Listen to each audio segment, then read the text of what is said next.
আওয়ামী লীগকে প্রতিষ্ঠিত করতে দেবে না আমাদের নির্বাচনের জন্য অপেক্ষা করতে হবে, দোয়া করতে হবে যাতে আল্লাহ ডিসেম্বরের মধ্যে নির্বাচন আমাদেরকে ব্যবস্থা করে দেন। নির্বাচনের পরে কোথায় যাবেন আপনারা?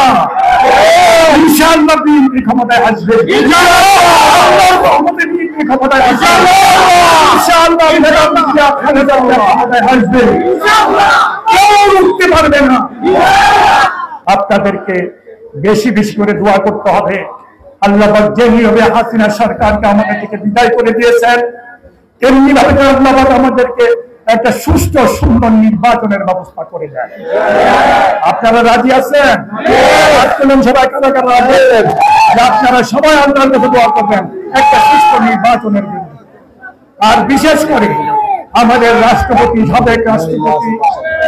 সাবেক রাষ্ট্রপতি জিয়াউর রহমান সাহেব,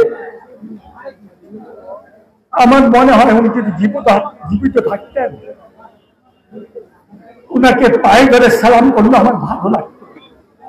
উনি এত ভালো মানুষ ছিলেন, ভালো মাপের মানুষ ছিলেন, সৎ ছিলেন, চরিত্রবান ছিলেন, দুর্নীতি মুক্ত ছিলেন।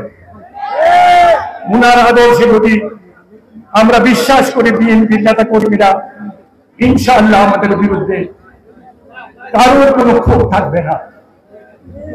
আমাদের ম্যাডাম জিয়া আভূষণ নেত্রী, উনি অসুস্থ, আল্লাহ ওনাকে এই মিথ্যা মামলায় উনি থেকে মুক্ত করে দিয়েছেন। আমরা শুকরিয়া আদায় করি, উনার জন্য দোয়া করবেন, আল্লাহ যেন উনাকে সুস্বাস্থ্য নিয়ামত দান করেন। আর আমাদের অহংকার আওয়ামী লীগকে মামলা দিছে, ইলেকশন পর্যন্ত অপেক্ষা করো, ইলেকশন পর্যন্ত অপেক্ষা করো, সুদে আসলে সব ব্যবস্থা করো।